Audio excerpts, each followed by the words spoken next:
Well, last week at the Women's British Open in Liverpool, which pertains to golf, for those who may not know these things, the weather was so bad that all the scores were voided.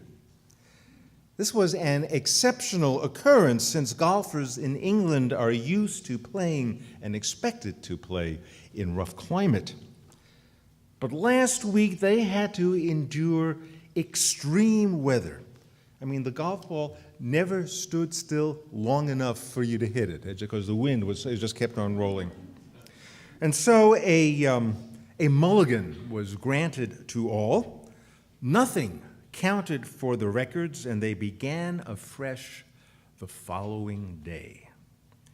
It's what we kids used to call a do-over when things didn't work out for us. I mean, we were playing softball or baseball, and as soon as we hit the ball and we were making our way to first base and we knew we would be out, we'd say, do-over, it's a do. I just had an itch in my back as I was swinging the ball. It's a do-over. It doesn't count.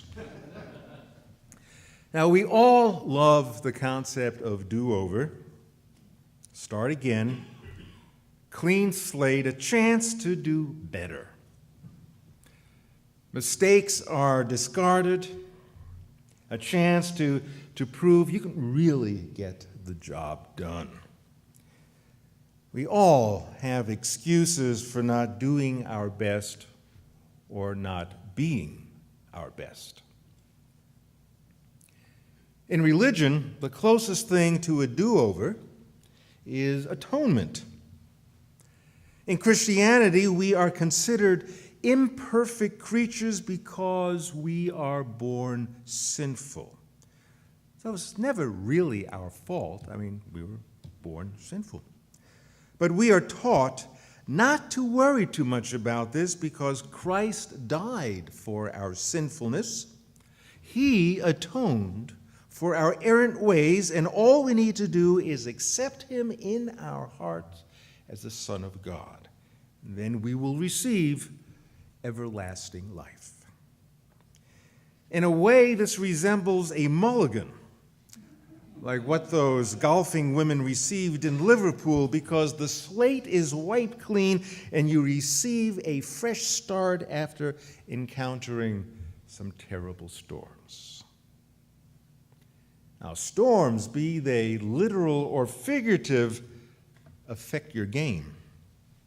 But in Christianity, you have the opportunity to win the end game, despite some terrible rounds.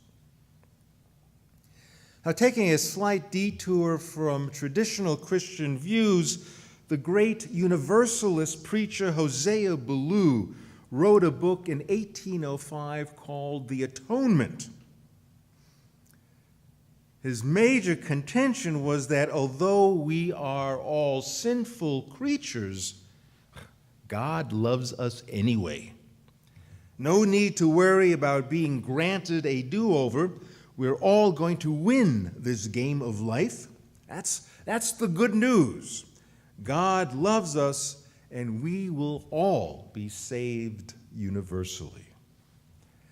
God loves those receiving entitlements just as much as he loves the 1%. That's what makes him so mysterious. In Judaism, where all this stuff really first began, they start out with an interesting premise. Being born sinful or imperfect is not the point. For Jews, human beings are believed to be capable of choosing to do good. We are capable of opting to do the right thing and please God in that manner.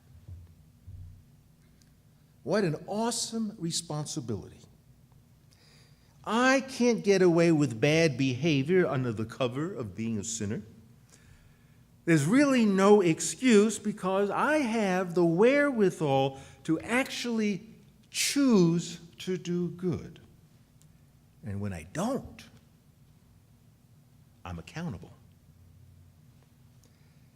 God and I are partners in this thing called life, trying to make the world a better place in terms of human relations with family and friends, in terms of being fair and understanding and helpful to our neighbors.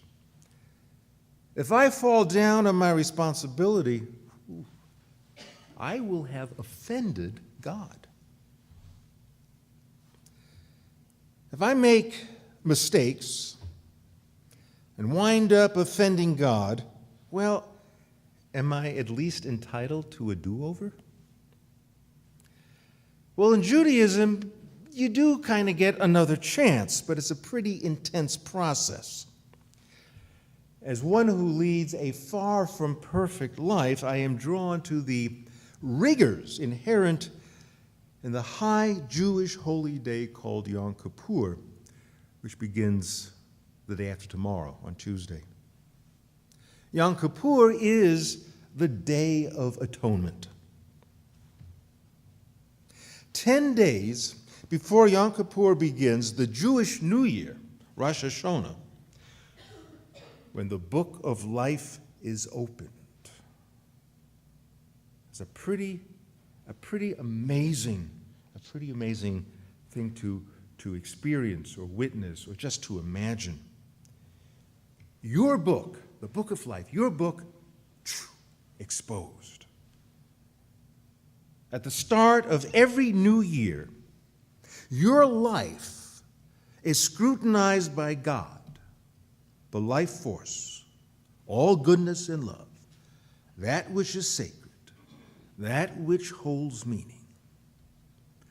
It's like a big fat ledger that records all your conduct and misconduct, your slights, insults, petty lies, big lies, selfish behavior, inconsiderate behavior, swindles, unkindness, and also the occasional nice things you do.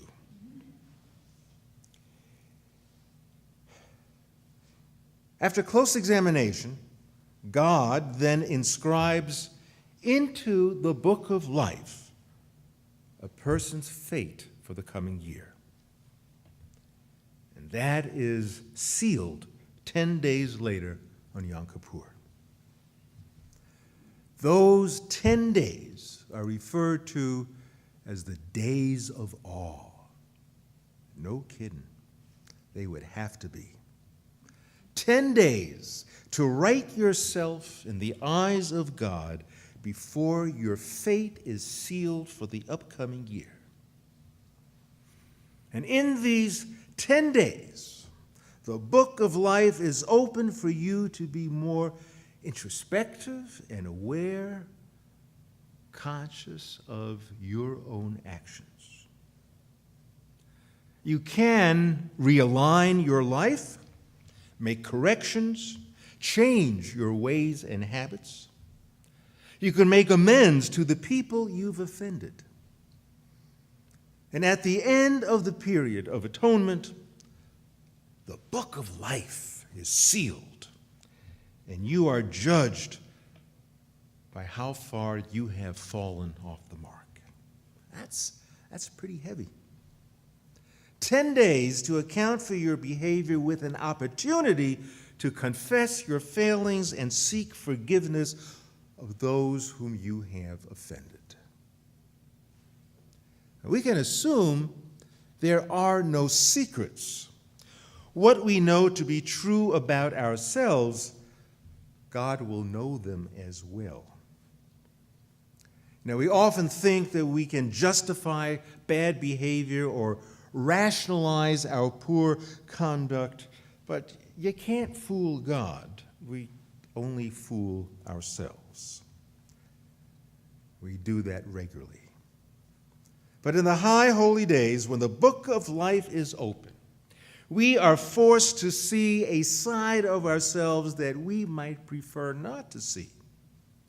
Sometimes on a clear day, we can see how hurtful to others we have been. There are no excuses for what may have led to such behavior.